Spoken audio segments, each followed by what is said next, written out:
right. Hello, everybody, and welcome to the Make 'em Both podcast. This is the first official episode. My name is Marshall, and I am joined here by my co host, Buddy. And we are two longtime friends who really love basketball, and we have finally decided to take the first step and officially create this podcast. So we are glad to be bringing this content to y'all. And we've got a couple different topics in store for you today. So I'm going to pass it to Buddy, and we'll get started talking about those.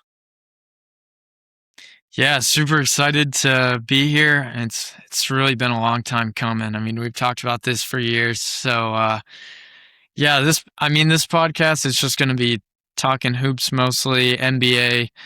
A lot's happened since we originally planned to start this podcast, but we had draft, we had summer league, and we had off-season free agency. So we're just going to kind of hit some rapid fire questions or kind of giving our takes on those today. Just a little bit of friendly banter, if you will. So I guess let's just jump into it. The first thing is we can talk about the draft. It was a pretty awesome draft this year, if I do say so myself. I feel like we've had a couple of snooze fests the past couple of years, so having some generational prospects was fun this year. I don't know. What do you think? Absolutely, yeah, and not just like snooze fests. This was like a lot of stuff that got shaken up. Like there was a ton of talk about the order of the guards that would go.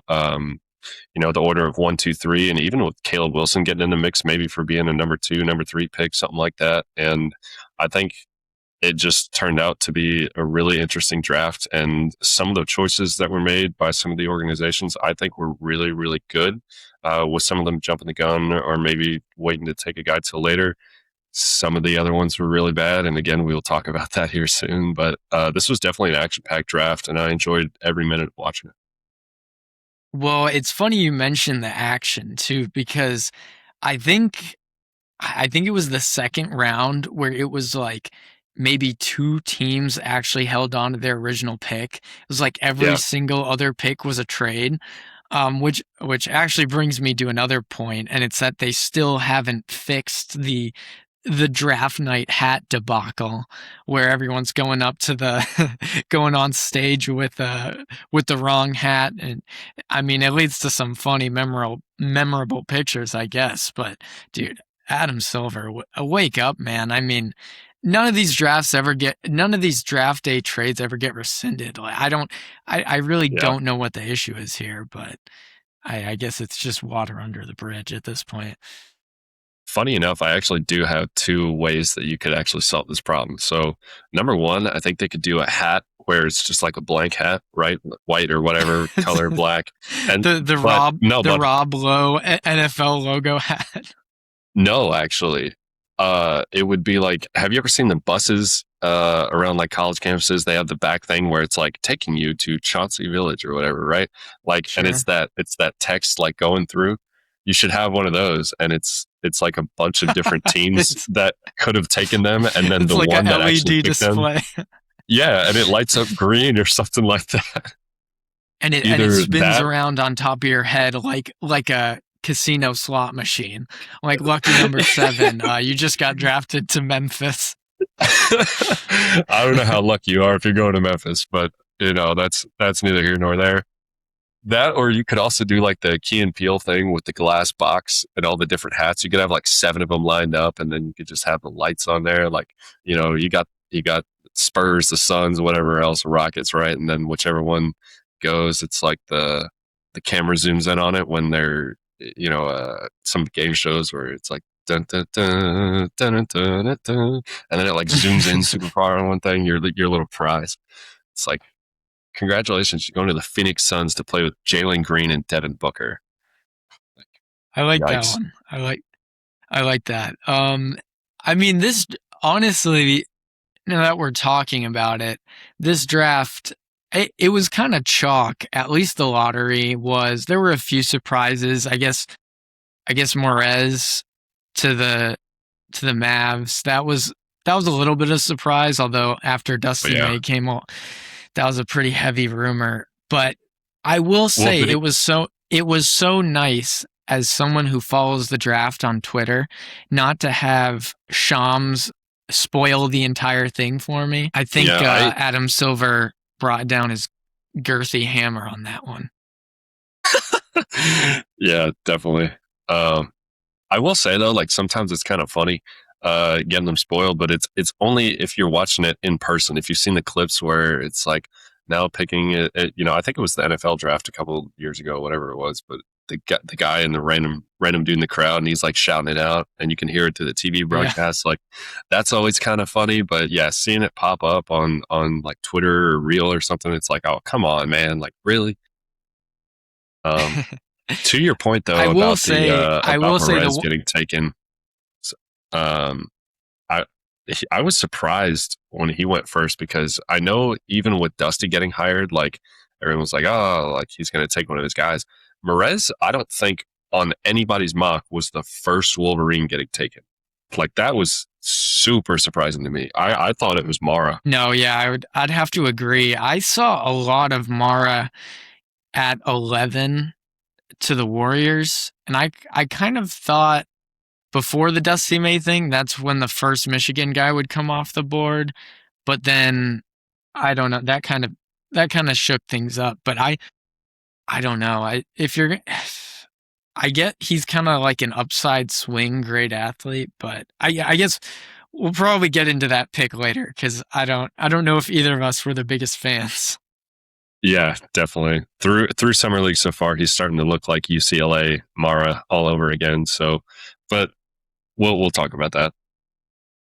Yeah. So yeah, I guess the first thing that I wanted to touch on is biggest winner from the 2026 draft, in your opinion. I've got to say Chicago. Um, I love Caleb Wilson. Like he was great at UNC, even though his season got cut short. He had 24 games. Um, I just think his athleticism, the ability to make shots. I know he's more played as an interior guy, not really shooting the three ball a lot at UNC. Um, but he's got the mid range. Like he's able to get to the rim over pretty much anybody. I mean, he's jumping from the 3-point line. Like I think he's great, and I think Dalen Swain was another great pick um, from Chicago. Both of those guys have great defensive intangibles. Like just Swain's offense might take some time. I don't know how well that's going to translate immediately, but Caleb Wilson is just awesome, and I think the world of him. And I think those two are going to definitely make for good times in Chicago going forward. No, yeah, I'm with you. I mean, if I had to pick one winner, I mean, it'd be Chicago going far and away. I mean, everyone knew there was a drop off after 4, and they were lucky enough to get the 4th pick, which means you were going to get one of the guys.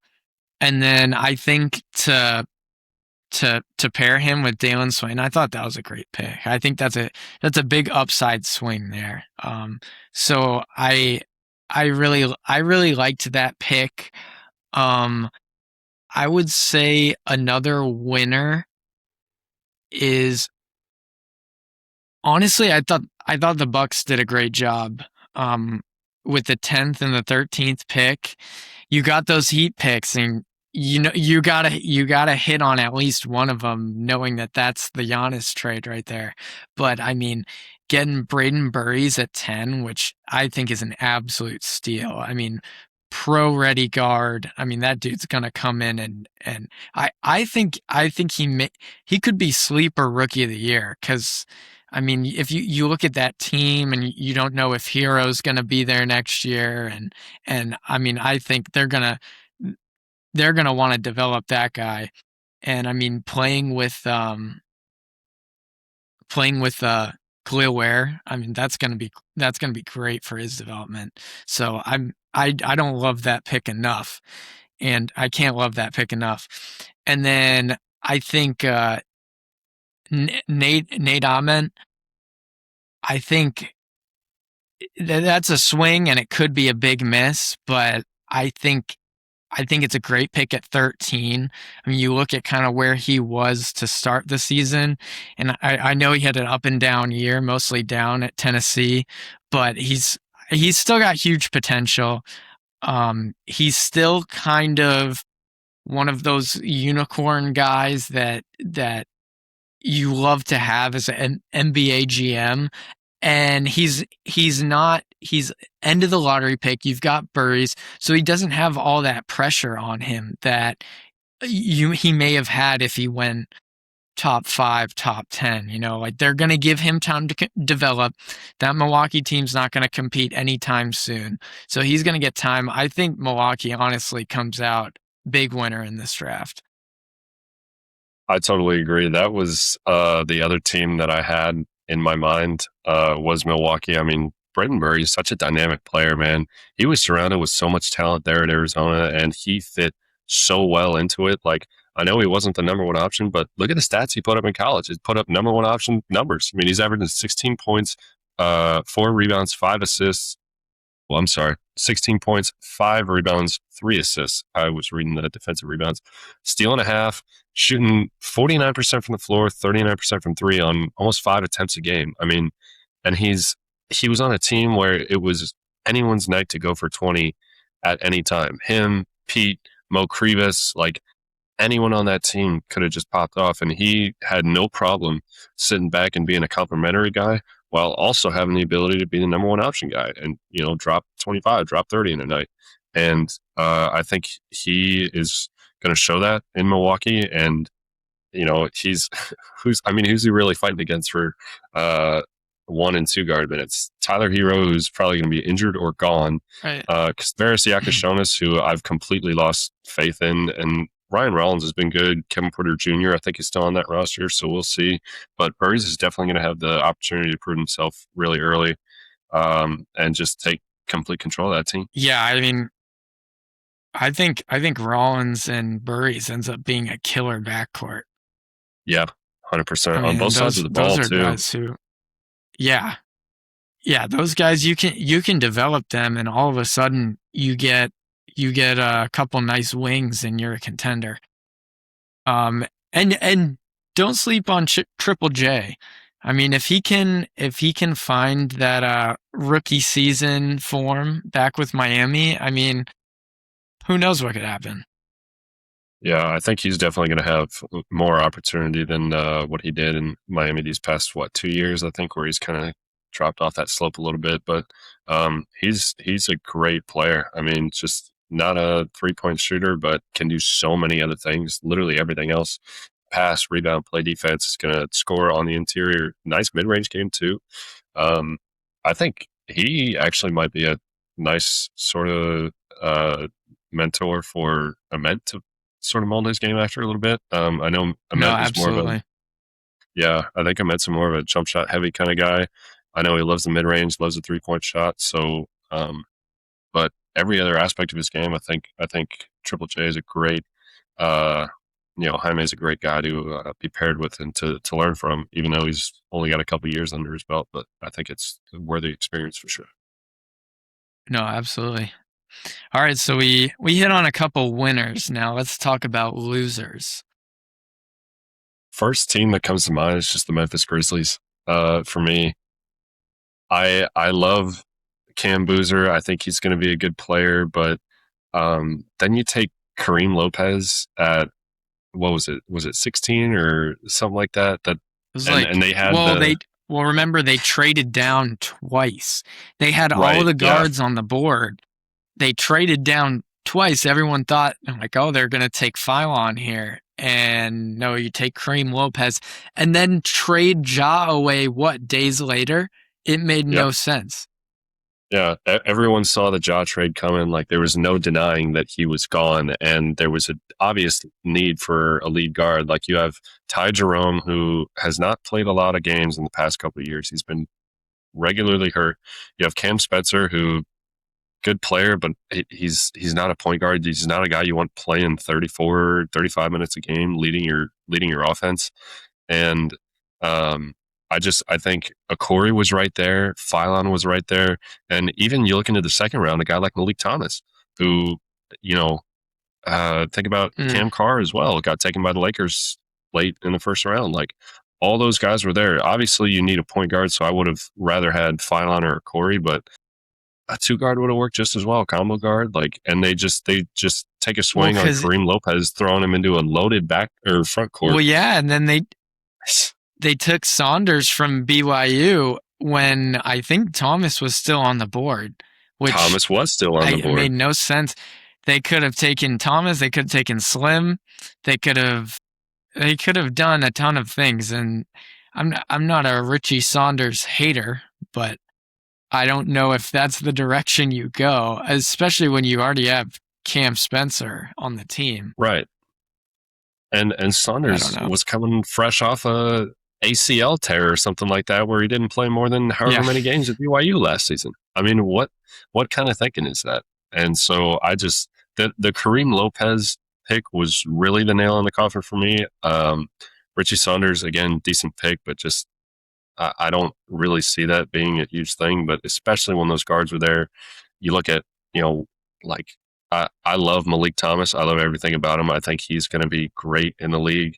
And he was a first round, like a late lotto slash like mid to late first guy for the whole year, and then he somehow drops into the 30s. And you don't take him. Like I'm blown away by that. I will say, in defense of Memphis, it's hard to label them a loser when you get a guy like Cam Boozer at 3, Yeah, which I still think is great value. But when you look at all the missed opportunities later on in the draft, it's really hard to say they didn't make some serious mistakes. yeah. And if you look a couple years down the line and see what Caleb Wilson is, he was pick 4. They play the same position. You never know. Um, and obviously, I do think Caleb Wilson doesn't fit as well in Memphis as Boozer does, but it's you're at the top of the draft. You take what's best there. You're not drafting for fit at that point. I don't really think so. I don't know. Absolutely. And I think a great example of taking best available was the Sixers taking Phylon right there at I think it was 22 or 23. Yeah, I mean that was that was just a great pick, and I'm sure his value's only gone up. So if they need to trade him for flexibility or anything like that, there are plenty of teams who are going to be interested. So either their bench is going to be stacked or they package him for another great role player. So I thought that was a great move there, grabbing him as he fell. Um, but I guess going back to losers,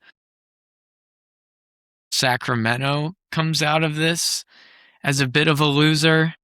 yeah, And it depends on how much you like Darius Acuff. If you think Darius Acuff is a future All NBA guy and he's gonna be an All Star for the next decade, then I mean that's great value at 7. Um, I don't know if he's that guy. And watching the summer league, I guess it's cheating a little bit, but he hasn't looked as pro ready as we all thought, and the defense has been somehow worse than advertised. yeah, With the way that the NBA is moving, I don't know how this is a guy who stays on the court for 30 plus minutes a game. I don't know. I may be rekindling expectations to maybe a 6th man or something like that, which you don't draft a 6th man at number 7 and then yeah. to follow that up with Alex Caravan in the first round. I don't know, man. It seems like they really seem like 2 luxury picks for a team that hasn't won in decades. For a team that is not competing at all. I mean, I think Caravan would have been a nice bench depth piece for a good playoff team, but that's about it. He's not going to be a guy who plays a lot of minutes for you, in my opinion. Yeah, back to Acuff and his defense. It's also not like you have a guy on that team that is just a killer defensively, or at least multiple of them that can hide his mistakes. I mean, you're just magnifying it. You have Domantas Sabonis, Maxime Renault, who I love Maxime Renault. That dude is not a defensive player. Nick Clifford, yeah, you could argue he's good, but I mean, you got what, damn near 40-year-old DeRozan out there. Um, I can't even. Zach Levine, whenever he wants to play, is out there, and Yeah, Lord knows how good bad of luck a with defender that. he is. Yeah, and then you throw Alex Caravan on top of that, who didn't shoot the three ball well, like at all in the summer league. He even just like in college, he was not that great of a three ball shooter. I mean, he's advertised as this absolute sniper, but he only had 1 year over 40%, another year at 38, another year at 34, and his senior year at 37. He's 6'7", 6'8", complete non-athlete, like just not getting to the rim, not out physicaling guys. He's just going to get tossed around. Um, and I see this as like a worse Dalton Connect situation. And Dalton Connect was 10 times the athlete and dynamic creator that Alex Yikes. Caravan was. Yep. So throwing I him mean, and the A one Cup into thing that team, I always hear about Alex Caravan, it's like, oh, he's a winning he's a player and winner. He's he a won winner. the Natty and yeah, so was JJ McCarthy, and look how that turned out. Yeah. I know we're getting into different We're sports here, but cross dressing I you. don't know. I feel like that's the that's the comp. It's like a guy who he's not an NBA athlete. His production honestly kind of got worse as his college career went on. He Yep. was never the first option. He was never asked to do anything, and then he gets drafted by one of the historical worst teams in the league. I don't. I It makes no sense to me. And then you pair the Acuff pick. That's horrible fit. I mean, I like Acuff too. I like watching him. He's fun to watch. He's gonna get a chance to put up some numbers on this Sacramento team if he doesn't fall off a cliff. But Yeah. I don't know. I'm not bullish on their chances, I guess. Yeah. Totally agree. I will say though, shout out Sacramento. They did have a good pick that actually hit in the second round. I believe it was Emmanuel Sharp out of Houston. That guy has looked like an absolute dog on the defensive side of the ball. I know he shot it well. Just does a lot of good things. Undersized guard. I think he's like 6'2", maybe 6'3". Those Houston guys have a reputation. As much as I don't like them, they definitely live up to it on defense. And that I think it was definitely a good value pick at what, 43, something like that, 45. Yeah, no, you hit the nail on the head, and maybe that becomes the defensive foil for Acuff. You play those guys in tandem a little bit, but I don't know when you're relying on a mid second round pick. Yeah, you're a little But deep up shit creek. yeah, I mean, but best of luck to them. So the next question I have, I guess, is who's your biggest steal of the draft? No other way to put it. It's Malik Thomas. This guy is, I believe there was some sort of arguments about his height for a long time. At college, he was listed at 6'5". He measured in at 6'3", and I think is listed officially at 6'3" on ESPN's website. Bit of a skinny guy, but definitely don't see it on defense. I mean, he's an absolute hound. Averaged a steal and a half at Arkansas. I know counting stats don't mean that much. Like, guys like Braden Smith averaged over 2 steals at certain years, and we all know what a defender he was. But I mean, genuinely, like, looks good. He has a long wingspan, good on the ball and stepping in passing lanes. I love his scoring ability. Averaged 16 points, I believe, at Arkansas. Shot it really well from three, over 43% on super high volume. I believe he was over 5 attempts a game. And those were not easy threes that he was taking. Like, He's turning in the air while he's jumping, like hand in the face defender, like over larger guys, just absolute stud. And I cannot wait to see what Cleveland is able to do with him. That Arkansas team was such a fun team to watch last year, and he was a big part of that. And when Acuff was too busy walking around the floor, Malik Thomas was really the engine of that team. No disrespect, but yeah, as a Malik Thomas fantasy college basketball owner, I was quite happy with him. But yeah, I remember I had him as well for a bit. He was helped me out a lot. Or okay, maybe I had Acuff then. I knew I had one of the Arkansas guards. You might have dropped Thomas and I picked him up or something like that. That would have been a big mistake. Yeah. All right, so let's see. My biggest steal of the draft. I'm gonna go with. I was kind of between two guys here, and well, technically three if you want to count Phylon, but I feel like that's kind of a cop out answer. And I also considered Cameron Carr. I think he's going to be an absolute beast, and getting him at the end of the first. I mean, I would have been fine taking him at like 15, like end of the lottery, and I was shocked to see how far he fell. I mean, he's a plug and play guy, and especially seeing how this Lakers team has been constructed, which we'll get to this later, but I do think that was one of Rob Pelinka's only good moves this offseason was grabbing Cameron Carr, because I think he's going to be instant impact there. But who I'm going to pick for my biggest steal is actually Koa Pete to the Suns at 30. Yep. And this is a guy, and I'm kind of cheating because he looked awesome in the summer league, but this is a guy that I was always kind of high on. And I mean, if you remember correctly, I mean, he was a stud coming out of high school, and he played that opening game, that Arizona versus Duke, I believe was that opening tip or one of the first non-con games. One of the first, and yeah. put up 30 points. I mean, he was unplayable. That dude dominated, and all of a sudden it's like, is he going top 3? I mean, is he going with Boozer and AJ and DMP?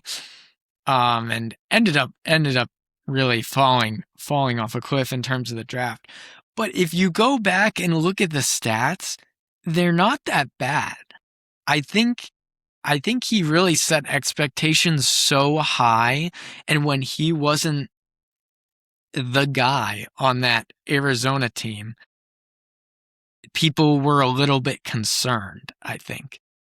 But you look at the talent on that team, and a freshman like that averaging 14 points a game, he shot 35% from 3, which for his size, not shabby at all. I mean, Yeah, he you'll take shot that all day. 53% from the floor. Oh yeah, absolutely. So I think that obviously people were down on him, but this is a lottery talent, and you saw that right away in the summer league, and I think it's a good fit with Phoenix too. They have room to develop some guys. They need a two-way guy who's going to come in and play minutes for them, because outside of Green and Booker, they don't have much. Quick correction, that was Florida that they played, not Duke. He had 30 points in a win over Florida. 30 points, 7 rebounds, 5 assists, 3 steals, 1 block, 2 turnovers on 11 of 18 from the floor. In your first college game, that's just ridiculous, man. Well, yeah, and Florida was preseason number 1, right? So yeah, which was hilarious to me. They should have never been anywhere near that. I mean, it was bright as it was clear as day to I me at mean, least. it was honestly hilarious how Xavier Lee single-handedly tanked their entire team. Yeah, Well, I say single-handedly, but Boogie Fland was Boogie really Flan just had as a bit. bad. Yeah, he was. Oh man.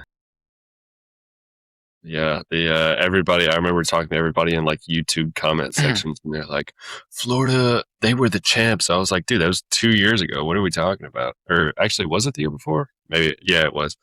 But they're like, "Yeah, they're the champs, and they've got Savion Lee and Boogie Flan." I was like, "Yeah, guess what they lost? Top 20 pick. Uh, Will Richard, like two other people from that lineup as well that played significant minutes. Like you weren't losing, your end of the bench guy. Like you're losing three, maybe four heavy contributors to that team, and asking Alex Condon and Thomas Howell to step up into roles that they both showed they were not ready for. Haw more so was better than Condon, but Condon really could not handle that. We're being paid about $10 million to do it between the two of them. Hmm. As Um, Drake says, embarrassing. Embarrassing combination.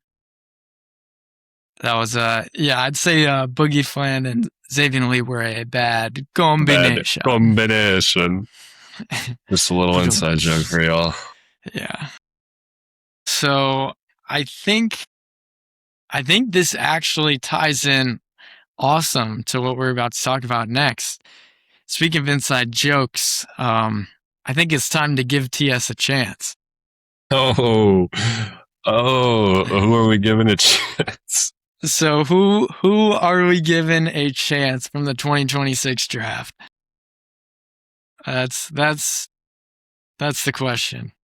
Who are we giving a chance? Like an underrated guy that you think could be Yeah, underrated guy, someone everyone is sleeping on, but you got to give him a could chance. this does this have to be someone that was drafted, or could they be like They could be a someone that signed? UDFA. Tread lightly. Think I know. I think I might know where you're going with this. I'm gonna say Oscar Clough out of Purdue. Yeah. In Yep. Houston, Houston is lacking in the big department. Um, Şengün has just proven to be a weak interior presence. He doesn't block shots. He's not a great positional rebounder at what 6'11", 250, something like that. Um, I mean, Lord knows what KD can't do on the glass, especially at his current age. I mean, I think you just need someone who is able to come in some of those backup minutes. I know Steven Adams, I believe, is still there in Houston, but he's getting up there in age. I think Clough is a guy who could come in, and while he might spend some time in the G League for a while, I think he could actually contribute in a 15, 20-minute role eventually for Houston in like a similar realm to Mo Diabate and the Hornets. Just get in there. If you're wide open and you got a guy sealed in the paint, hook shot up or dunk it and just fight hard on the glass.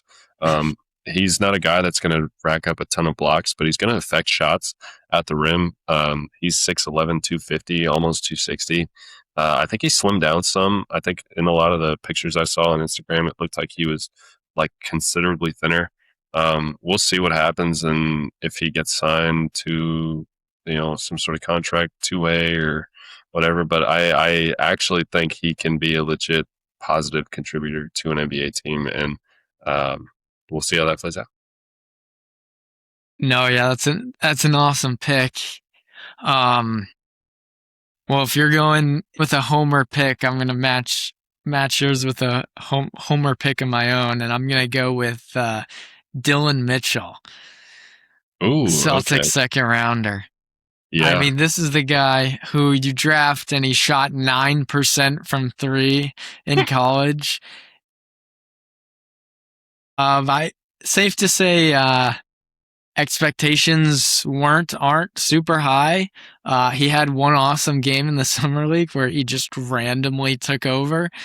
Um, don't know if that's a sense of things to come. I think probably not. But I will say the Celtics are awesome at developing guys like this. And they essentially kind of took two of the same archetype with Sanak and and Dylan Mitchell. Um, we've seen it before, kind of with Jordan Walsh, who they just gave a extension to, and he's gonna become a really awesome, positive player for them. Maybe never a starter or crazy minutes guy, but valuable piece off the bench for a 45, 50 win team that hopefully makes it to the second round of the playoffs at least. And I mean, if that's what you're getting at pick 40, you're ecstatic about that. So I didn't love the pick when it happened, and now I'm a lot higher on it. So I'd say we need to give TS a chance. Yeah, absolutely. He did impress in what I watched of him. By the way, you were actually overestimating the 3-point percentage. He shot 0.067 percent, so 6.7. So even further from 9%, which is Even just better. ridiculous. Um, but yeah, I mean, he absolutely is someone that could impact the game. I mean, he's a great rebounder, really good defensive piece, and he's just going to provide some solid minutes off the bench and just help contribute to winning for a, like you said, a playoff team. So I totally agree with that. And then I guess the last part of our NBA draft segment is going to be Rookie of the Year. Who is the 2026-27 Rookie of the Year? I'm going to go with, part of me wants to say Acuff just because he's going to have the shot attempts, I think, to do it. But I don't like that. I want to say Wilson as well because the Bulls are like, I think they were over 500 this year. But they've got Buzelis, they've got Giddy, they've got some mouths to feed over there, and with their new, they signed Claxton, right? They got Claxton in the offseason. Um, so I think that makes for a little bit there. I'm gonna go Braden Burries, man. I'm gonna go Braden Wow. Burries. Okay. Okay. Yeah. You might want to throw a little 20 on that or something like that. I'm sure Uh, the odds are pretty low on that one, but I that's a would great I would shout. agree. I mentioned it earlier. Yeah, I don't think Debance is gonna have the shot attempts. You got Anthony Davis and Trae Young on that team. You got guys like Trey Johnson, who's a proven just fireworks scorer off the bench, can pull up from 40 feet. Keyshawn George, like Will Riley, you got Bilal, Alex Sarr. There's so many mouths to feed over there. And I think Debance is, I don't think he's immediately better than Keyshawn George. I don't think he's immediately better than Will Riley. And I think he's going to have to really prove it. And I believe he will be a starter by the end of the year and probably at the start of the year. I mean, he's number one overall pick, but I just don't think he's going to be able to put up the kind of production that's needed for Rookie of the Year. Same reason for Peterson. No, I agree, and I think this is going to be one of the more interesting Rookie of the Year races we've ever seen because of that reason. The teams that picked in the top five, they've got stars on them. I mean, Washington's got AD and Trae Young. I mean, that's I mean, I don't know how that's going to play out with a rookie. Is he going to come off the bench? Who knows? Same with Peterson. I mean, having to compete with George and the guys that they've got over there. I don't know where those shot attempts come from, which lands me at Cam Boozer, which is ultimately my pick because it's kind of a boring pick. I'm sure he's probably the favorite right now, but just looking at that team, he's gonna put up numbers. He's gonna put up boards, especially if Edie gets hurt again or isn't playing Yeah. huge minutes. They want to conserve him, Yeah. and he's gonna put up assists too. That's the other thing. I think he's gonna be a box score demon, Hmm. and Memphis is gonna be decent. I think they make the playoffs. I think they make the play in at the very least. So, I mean, he puts up great numbers, and that team is a 8-9 seed. I think that's rookie of the year all the way. Yeah, I don't hate that at all. You give good rationale. I was hesitant about Boozer because I just don't think he's the scorer that's usually kind of associated with being rookie of the year. But again, you mentioned like Mm-hmm. Edie gets hurt. They don't have Ja or Triple J anymore who are putting up, 18, 17 a night each, along with Edie's 13, 14, which is probably going to increase this year. Um, and there's definitely a lack of mouths to feed, and I think he comes in immediately and is able to just ease into that and continue on with what he was doing at Duke. And there's definitely a case to be made for him. I would say a guy like Michael as well, Michael Brown up in Brooklyn, like for a similar situation. I know they've got Yeah, Randall and if he can MPJ stay and healthy. Yegor, but yeah, Yeah, I would say my number two would definitely be Caleb. Um, and I almost want I almost want to give him number one after his summer league performance, and that Bulls team is going to be decent. Although the East is a gauntlet right now, the East oh looks yeah, insane. So I don't know how good this Bulls team is going to be, but I mean, Giddy is the definition of an unselfish player. I mean, that dude will take 3, 4 shots a game if you need him to. I mean, Buzelis is a weapon, but is he a one or even a number two option on a team? I'm not sure. right, Um, so I think Caleb's gonna get his, especially if he's shooting like he did. I mean, watch out. yeah. Absolutely. I kind of overestimated the amount of shots that Giddy needs to take when I was thinking about it because looking back, like you're right, literally I've seen him go 2 for 4 from the floor in a 38 minutes played performance and he's got 17 assists with 3 turnovers. And that's just what he does. That's what he loves to do. And so, unless he's got some like Mitchell Robinson offseason tape, you know, type type increase in his game, and he just starts banging threes like it's nobody's business, then I don't see a massive increase in his shot attempts. Maybe he's got to get a lifted truck and start driving through Long Island Yeah, like like Big Mitch. yeah, he needs to post more on Instagram to Morgan Wallen songs. Well, he still needs to clean up his image a little bit. I see him catching Yeah, all kinds of flack on NBA Twitter still. still? Oh my gosh. Hey, Well, okay, free so my boy. He didn't do anything wrong. I was gonna say, yeah, he was found he was acquitted of all what's the term? I don't know, of all guilt, whatever, right? Like he wasn't found liable for that. She had the fake ID. But I feel like the only way to really clear his name now is he's got to date like a super old MILF. We're talking like almost 60. Gotta help Right, reset yeah. that. He's Yep, he's got to date one of those passed around NBA like porn The star BMs, wives. yeah. But one of the Yeah, ones from like that was like like really hot in the 90s, so she's had some time to kind of lament. yeah, or he just goes on his Dennis Rodman arc. Uh, that's the last Starts thing he needs. marrying dudes. Yeah, yikes. Uh, all right. All right, welcome back to the Make 'em Both podcast.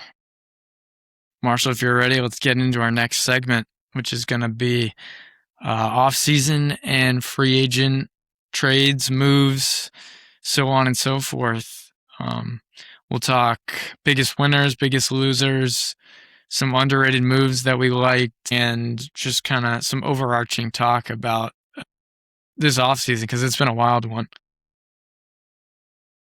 Yep, I'm ready to get it going. All right, so let's start it off with what team is your biggest winner from the 2026 offseason free agency? I'm gonna go with the Lakers. I think they move off of. Whoa. Yeah, Whoa. yeah. Oh. Oh, I can't I wait to hear this. I'm even rocking my freaking Kobe body armor. Not That's sponsored, crazy. by the way. What Maybe flavor is someday, that? but Right? got the strawberry grape. This stuff Okay. is actually, dude, this stuff's actually gas. I'm not even a Kobe guy, but it makes me want to go to Colorado. No, stay away from Denver. He was never there. Um, Besides the obvious winner of the Sixers, okay, but I think the Lakers did win this offseason. I don't think they had the best one out of any team, but I think they put one in the W column. Um, Getting off of any LeBron contract, I think is always a W, but the contract that he signed with Philly obviously is different than that, but he took it just to add another ring to his finger, just to be still worse than Michael Jordan. I think the Reeves deal was a bit of an overpayment. Um, but I really like the Kessler signing. I think he has a great future. I think he's exactly what this team needs, and he's a perfect pairing next to Luca and Austin Reeves, who both sort of do the same thing, just at different levels, in my opinion.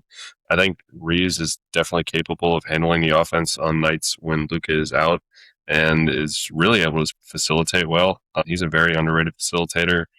I know there's some turnovers in there occasionally, but it's just going to happen when you have the ball in your hands as much as he does. I mean, he averaged what, like 25 plus this year, 26, something like that, if I'm remembering that correctly. But, you know, you keep Luca, you extend Reeves, you add Walker Kessler, who, again, I just impeccable movement, great hands, um, amazing rebounder, his size, 7'1", something like that. Yeah, 7-1. Before he got hurt last year, he had a game where he hit like 6 threes or something like that. He was perfect from the floor, at least through a couple quarters, or like 3 quarters or something. Um, I just think he's in a prime position. I don't think he was really playing his best ball in Utah, and I think Los Angeles is going to bring that out of him, especially with the coaching of JJ Redick. I mean, I love Walker Kessler as much as the next guy, but do you love giving up 4 first-round picks for him? No, no, I didn't like that, but at the same time, I think Los Angeles is playing with um, sort of borrowed time. They're on a short fuse with their championship window, and I think they're just trying to get whatever they can right now to do that, and they don't really care about their future. You, I think you live with that. I think you live with that. Yeah, I mean, it'll be interesting to see how it plays out. They've got the rare they've almost got the rare all white starting 5, so Yeah, yeah, they're close. Uh, they would definitely be dragged down by some of the people that they subbed in to do that. But 3 of those players would be perfectly competent. yeah, if they had just re-signed Luke Kennard, I think they'd be pretty close. Yeah, yeah. Uh, I'm gonna get clowned in the comments by our like one viewer for this take, but I don't know. I love Walker Kessler. I think he brings a lot I to the know Lakers he's a what they've stud. been missing for He's a a long stud, time. Go ahead dude. and say Philly. But I genuinely don't know who it is if it's not Philly because It is, I think yeah, you could argue Chicago. I mean, they didn't do much in free agency, but they killed the draft and they're going to be a lot better this year. Um, I'm trying to think who else. I mean, in a vacuum, the Raptors bringing Kawhi in on a pretty cheap for I think a couple firsts isn't bad yeah. business. If if that ever pans out with the whole Clippers scandal, who knows? That's kind of up in the air. That's a disaster right now. He's got the F on But it his ass still. seems like, yeah, I mean, like you could be boring and say that the Thunder are winners. They're always winners. I mean, they I didn't lose anyone, or they traded away Dort, who Dort was his minutes were falling off anyway, and sent away Aaron I mean Wiggins. Sam Presti is just a yeah, he's a magician of putting pressure on other teams. And I'm trying to go through some of the other ones. I mean, I it's it's got to be Philly absolutely fleecing Boston. As much as it pains me to say it, that was one of the great, just absolute highway robberies ever. Just bringing on Jalen Brown and getting rid of Paul George for essentially nothing. And then you bring in LeBron James on a minimum. I mean, how can you not glaze Philly for this generational offseason? Um, I know it's boring, but all of a sudden the East looks insane. It's hard not to look at everyone else as losers. I mean, the Celtics are my, I guess if we just want to go ahead and jump to losers, the Celtics are probably Straight my to biggest losers. loser. Well, and it's interesting because I think the rest of their offseason was honestly underrated.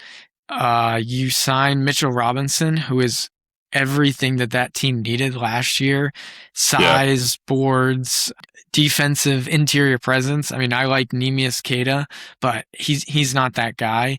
Um, that was everything that team needed last year. They look to be set up perfectly, and and they'll still be a good team next year. Don't get me wrong. I think Derek White isn't going to be as bad as he was last year, so I think this is still a 50-win team, maybe top three team in the East. But losing Jalen Brown to your essentially arch rival that you just blew a 3-1 lead to, I'm not going to beat a dead horse because everyone has said the same thing, but it's unbelievable to me, and it's the biggest story of the offseason.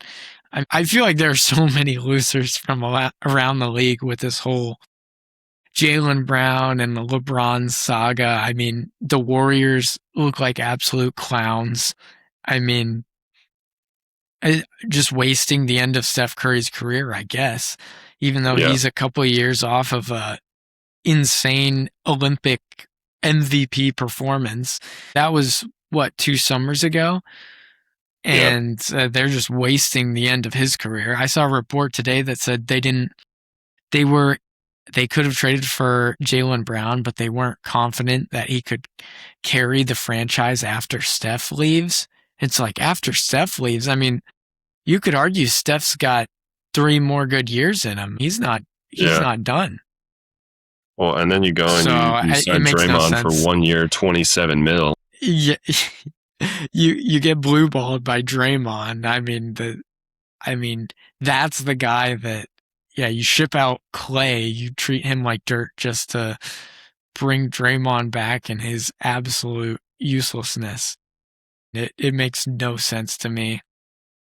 I think the Cavs, that team is in shambles. I think they were banking on LeBron to come, and now you're exactly where you were last year. They were the only team in the second apron last year. So I don't I don't know what the future is there. You're banking on James Harden and Donovan Mitchell, who I like D Mitch, but I think his best days are probably behind him, or he's approaching the Yeah, start of the drop off. So I don't know what they were thinking. I mean, the Heat got Giannis this offseason, but I almost feel like they're a loser too, because it that's seems right like where I they was wanted going. LeBron on that minimum. They didn't get him, and now you've got two supermax guys, and it's Bam Adebayo and Giannis. I don't think, and you've, I mean, that team has no bench. They've got no they've got no one else.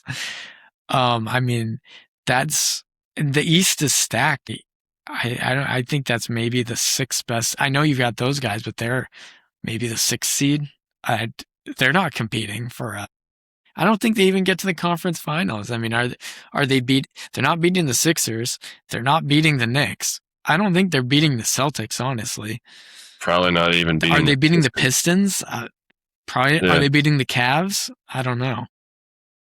that was gonna go to as my loser of free agency is because like you mentioned the East being stacked.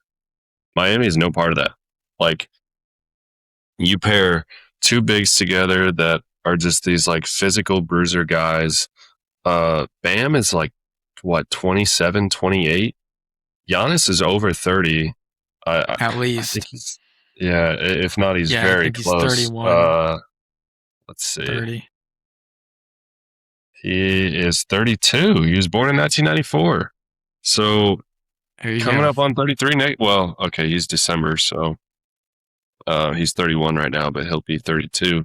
Like you have those two guys, which is going to be a wonky fit together.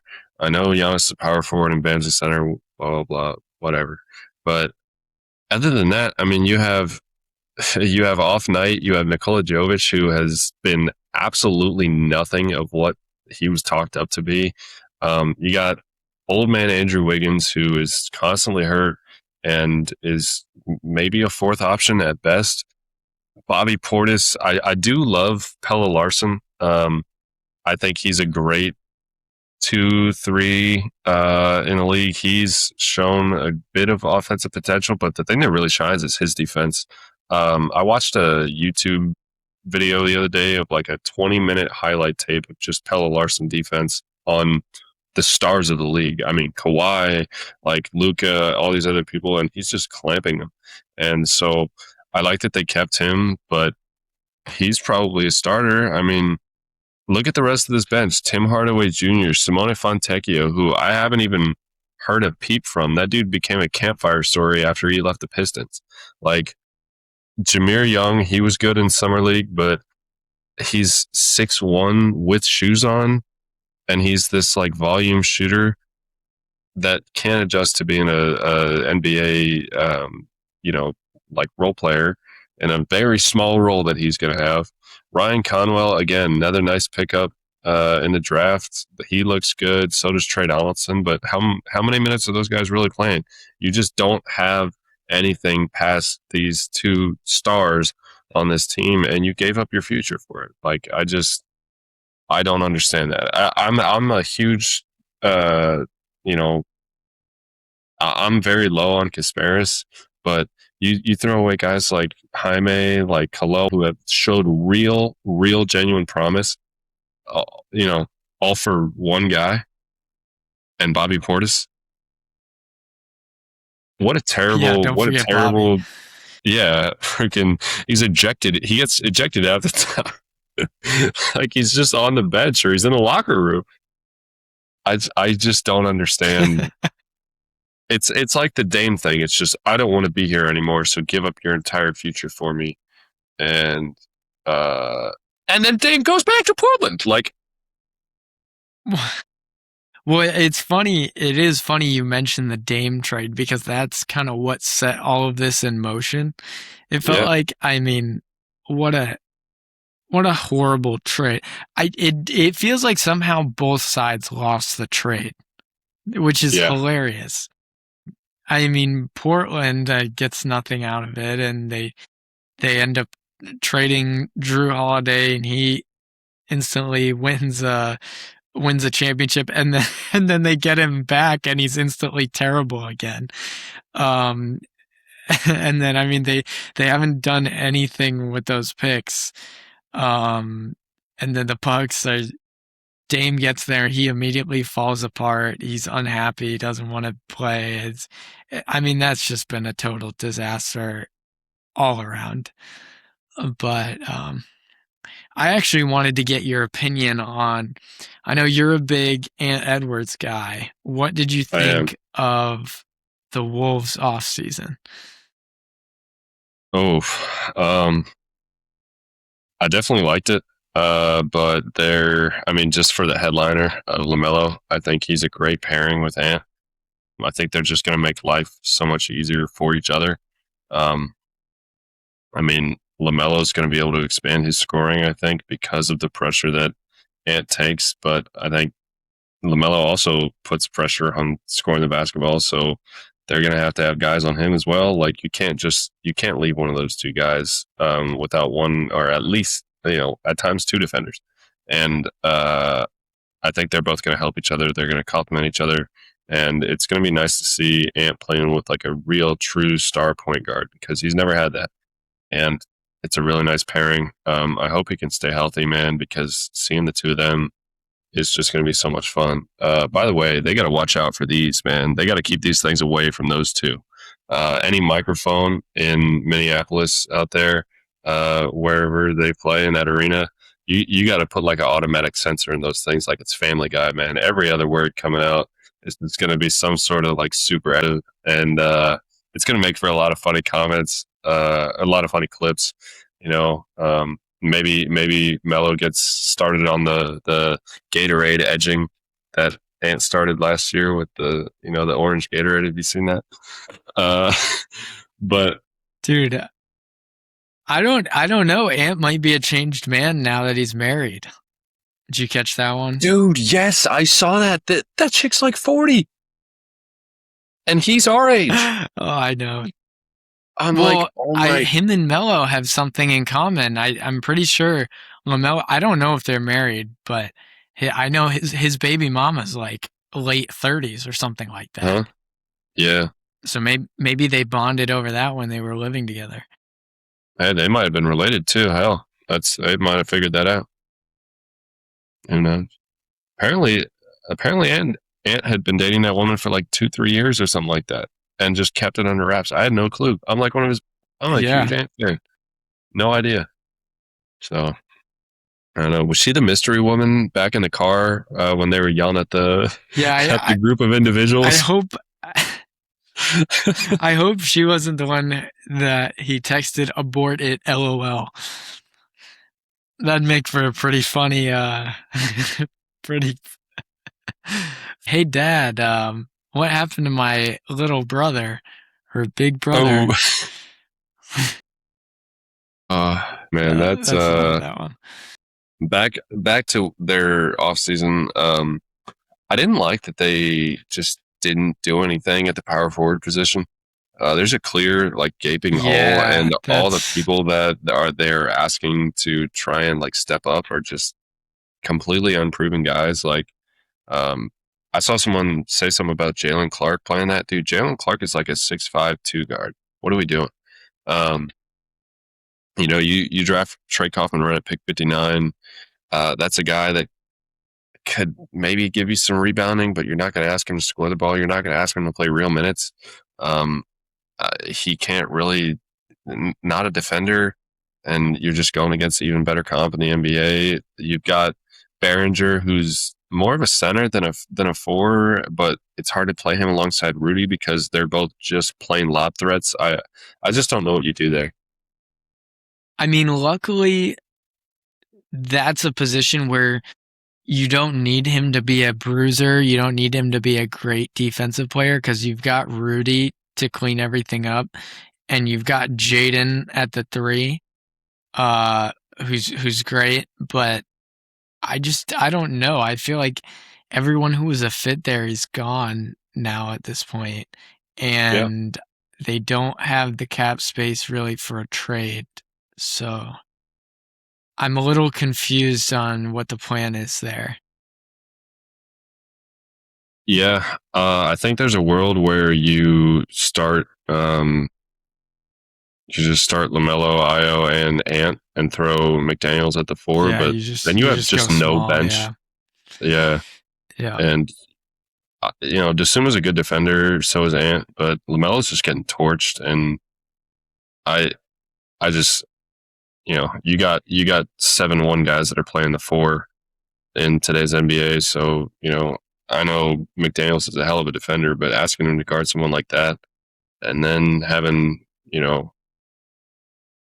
good positional size everywhere else where you're just kind of getting beat, it's a tough game to play. So um, yeah, I think they definitely shot themselves in the foot yeah. there.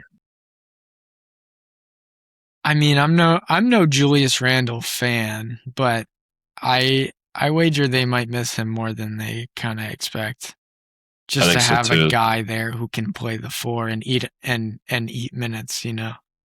Yeah, But we'll see. I mean, that's going to be a fun ass team to watch, yeah, it is. and yeah, those we'll see. I mean, that's a team that's been to back Western Conference Finals. They were already good, so maybe this is what takes them to the next level. You never know. Yeah, we'll see about that. But I wish them all the best. They're one of my favorite teams to watch, and it's my probably my favorite player in the league. So yeah, definitely rooting for him.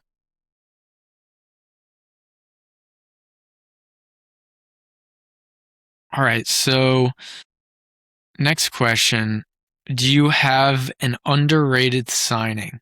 What was your favorite signing of the offseason? And I can go first because I've already got one in mind. You've got one? Okay, go ahead. Super Mario. Mario Hezonja. Oh my gosh, Former mega bust. He's back. He's so former bronze back. stopper. I mean, this is a guy. This is right, This is a guy. now he's taking over Braun's old stomping grounds. He's gonna be bigger than his buddy LeBron ever was in Cleveland. Yeah, Good old yeah, Skip Bayless quote. no about But that. no, I genuinely think that if this guy had a different name, he would have signed like a $15 million deal somewhere. He averaged 17 and a half points in La Liga, which is one of, if not the best basketball league in Europe. He played a ton of EuroLeague ball, looked great. Looking at his stats, I mean, he didn't shoot it amazing, 37% in league play, but he had a 90% free throw. So it's there if he gets with some of these coaches. I don't know what the development and coaching looks like over there. And it's a different league, obviously. A lot more physical over there. But I mean, he was averaging 17.5, only two turnovers again a game. I mean, he wasn't dishing out really any assists at all, but I mean, he had a super high usage rate, 47% from the floor. This guy was a beast for Real Madrid. And like I said, I mean, he's only 31. If this guy had any other name, I think there people are making a bigger deal out of it. Yeah, yeah, definitely a good pick. I saw the memes that he was coming back to the league, and I was like, ah, dude, there's no way. And it finally came to Well, fruition. I saw the reports that the Warriors wanted him, and I was like, Yeah, "Oh, that would actually be pretty cool. Give him a little bench option. He'll play with Steph a little bit." yeah, And they somehow messed that up too. So, um, I think I think he's a nice little pickup for the Cavs. He's probably all they could afford, yeah, but I think he'll play some minutes this year. I hope he does because I'm a fan. yeah, absolutely. I think him and I know Jalen Tyson started a good bit of games, if not all of them last year, but I think that'll be a nice kind of 1-2 punch off the bench if they end up both coming off the bench together at the three and at the four. Yeah, absolutely. I think I can go here. I have my pick. Don't laugh too hard at me for this, but it's actually Tobias Harris to the San Antonio Spurs. Ooh, okay. Yeah, What was that contract? that was 2 years. Oh my gosh, 2 years, 31 million. Not the No, I cheapest don't. deal I in the don't hate. world. I don't hate that. Yeah, not the cheapest deal in the world, but you got a 34-year-old, very seasoned vet. averaging. He played 63 games last year for the Pistons, averaged 13 points a game. Um, Gave it to you on 47% from the floor, 37% from three on just under 4 attempts a game. Still good rebounding numbers. I mean, he's 6'8", giving you 5 boards a night at 34 years old. That's pretty good. 2.5 assists. I mean, San Antonio, um, in my opinion, was lacking at the wing spots really all last year. Harrison Barnes can really only do so much, Mm. and then you're playing with undersized, kind of wings with Vassell and oh, who was the other? Not Malachi Branham, I don't think. Maybe I don't know, but this gives you some real positional size to play at the 3 or the 4. Carter Bryant. Yeah, Carter Bryant. Um, yes, thank you. Harris, I think, is a great bet to help mold Carter Bryant a little bit. He's kind of got a similar skill set. I know he's definitely not the defender that Bryant's going to be, but in his prime, I mean, Tobias Harris is absolutely a respectable defender. Made a really nice career. Mm. Just solid, polished offensive player. Knows how to play the game, and I think he's going to be a great bet and actually give some solid minutes for San Antonio, giving them some help that I think they really could have used last year, and some leadership as well. Dude, I wanted to clown this, but I pulled up his reference page. This is a great pull. First of all, this dude's 33 years old. It feels like he's been in the 34. league for like 20 years at this point. And I It's been mean, 15. I see all the memes on Instagram and stuff about his agent being the greatest finesser of all time. And I think that's really single-handedly kind of tanked his legacy. But Yeah. you look at, especially the last 5 years, were kind of like he was on the end of that terrible Philly contract, and then he kind of just hung around, and he's had 2 really solid seasons for good Detroit teams. And it's like he's kind of been like, I'm not gonna say an Iron Man, but he's played at least 60 games the past 7 years. And I mean, he's still putting up decent stats. He's playing a lot of he's playing almost 30 minutes a night. Um, he's he's just a solid player, and that team desperately needed veteran presence and not someone like Harrison Barnes, which, with all due respect, he's not the player he used to be. And I think they desperately needed a guy like this during that run last year. So I think it really is just what they needed. You mentioned it, him mentoring Carter Bryant. That'll be awesome. I mean, I got high hopes for him, but playing them as a tandem, it doesn't sound too bad at all. And I think he's a great underrated pickup, because really all I heard when he signed with the Spurs was about how does he keep getting paid? Well, I guess it makes sense now. Yeah, I was going to say, you pull up Basketball Reference and all the stats to wonder why he's made over, what, 200 million, something like that in his career, maybe more than that. It's all right there. I mean, Well, it's you got to be mentioned more it. than that, because yeah, go ahead. Sorry. Um, you mentioned it with the durability. I mean, from age 27 on, he's literally only had 2 seasons playing less than 70 games. That's ridiculous. Like, for a guy of his age, even hell, I think this dates back even further. Because he played all 82 in 2018, 2019. So that's just ridiculous that he's putting up those stats and that amount of games at his age, being his size, playing 15 years, constantly playing 30 minutes a night, literally since year 2 on, at 20 years old. I mean, this guy is exactly what you want to add to a young championship level team that has all the pieces that San Antonio has, and they're only going to get better. Yeah, he's going to help them out a bit on the court.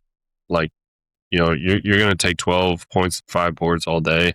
I don't know if he's going to have that big of a role for San Antonio, but even then, just his presence, his leadership, and the things that he's learned over his career are going to help those guys so much. It's not even funny. I mean, it it's a home run for me. Yeah, no. Um, you mentioning Tobias Harris does lead me to one more point of discussion I wanted to go over, and then I think we can start to wrap things up. But what on earth is Detroit doing with Jalen Duren this offseason? I don't think they do either. I don't think anyone does. No, I mean, you have a young budding star that is blossoming right in front of you. And yes, I know what he's asking for is a little bit out of reach for how bad he is in the playoffs, but that stuff can be taught. I mean, you see all the stuff that's on the court right there. He's giving you 20 and 11 a night with like a block and a half a game, efficient scoring at the rim, like catching lobs. He's playing games like and at at the end of the road, if you don't sign him, who the hell are you going to have play center? Who? You lost Stu in the offseason. Then You didn't draft anybody. Like, you drafted Corey, which was a great pick, by the way. I'm just saying, like, who do you have at center? And that's the thing. That's what I don't understand. Which, if this were 10 years ago, then okay. But in today's NBA, these kind of centers, they don't grow on trees. There's no one more valuable in the NBA than a guy like that right now, which is why I'm just kind of flabbergasted in, like, I mean, I get not wanting to give him the 4-year max or whatever the hell it is that he wants. And I kind of realize what they're doing is they're thinking that no one else is either, so they can kind of slow play it. But I mean, this guy he's what? How old is he? 23, Yeah, I think so. 24, something like that. He's super young. He's putting up numbers. He's getting better each year. That's a guy you've got to meet somewhere in the middle. And the Pistons, they don't have room to be doing this. They are in a win now circumstance. I don't know, unless you want to blow the whole thing up, and maybe they're not as high on Cade as everyone else seems to be, which who knows? I think we'll save that discussion for a different day. But Yeah. I mean, we saw it. They can compete with the roster that they have, and they're kind of just risking it all right now. So I don't know. I'm very interested to see what comes out of this. Yeah. You're just taking a guy that made third team All NBA this past year, and you're just letting him sit, waiting for another team to come and be like, "Hey, we want you." You know, it's not a safe game to be playing, especially when this guy is 22 years old.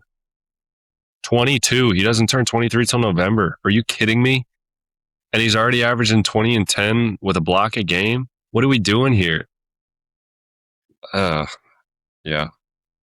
Pistons are definitely done some questionable things, and this is at the forefront of that. So we'll see how the situation goes.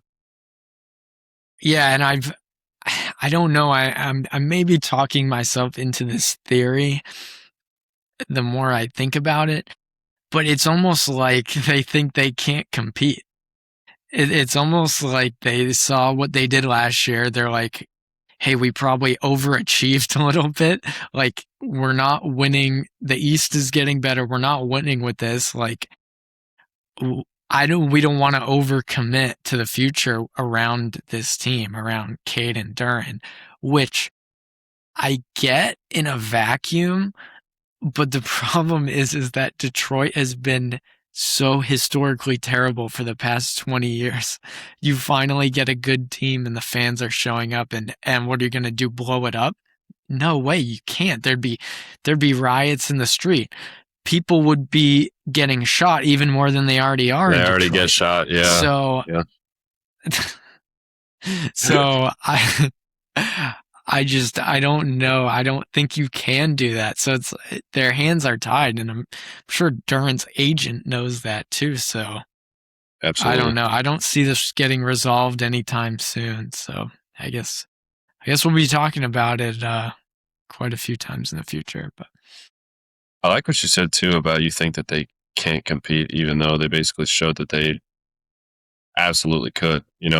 It's like that girl in your hometown that's like a 8 or 9, and then an OnlyFans model moves in next door, and then she starts to think that she's not as pretty as she is. It's like, well, that has no impact on you. You're still good.